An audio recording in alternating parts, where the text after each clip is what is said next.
The Greek Revolution was one of the greatest events of the 19th century. It would see the Greeks throw off the yoke of Turkish rule and embrace their destiny as a modern nation. The revolution was planned out quite meticulously by an organization known as the Society of Friends. They were supported by Russia and many other Philhellenes all around Europe. The date for the revolution was set for March 25th. However, they had to move it up a couple weeks due to the fact that the Ottomans had managed to discover their plans for revolution. The Greek Revolution was now underway. Philhellenes all around Europe were now volunteering to fight for the Greek cause, and it seemed as though the Greeks were going to triumph in this conflict. The Greeks also had a very efficient fleet, allowing them to harass Ottoman vessels and also score some very important victories early on in the revolution.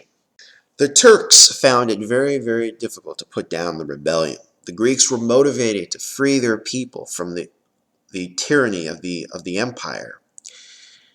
The Ottomans were currently in a war with Persia between 1820 and 1823. This had distracted their military, depriving them of the ability to send more troops to Greece.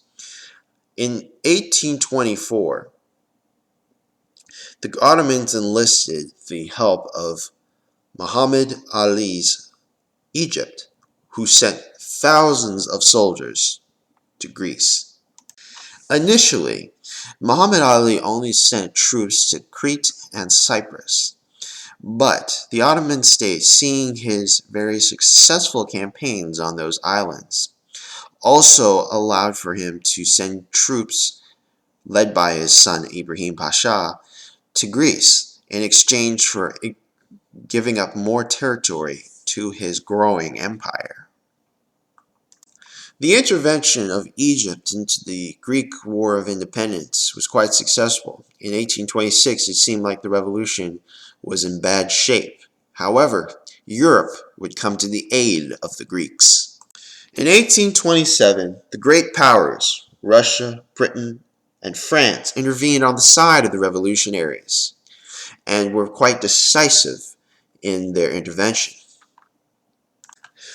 At the Battle of Navarino, the great powers would meet an Ottoman fleet and would decisively defeat that fleet, leading to the Ottomans having to adhere to terms that would be put forward by the great powers of Russia, England, and France.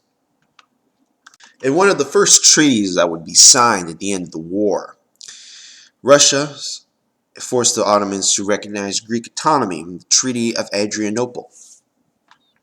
Additionally, in 1830, Greece was recognized as an independent state in the London Protocol of 1830.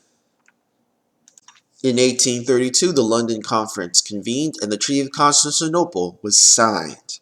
The borders of Greece were set up, and Prince Otto of Bavaria was selected as the first king of Greece. Thank you for watching my video, and please remember to subscribe to get more videos on Byzantine and Greek history.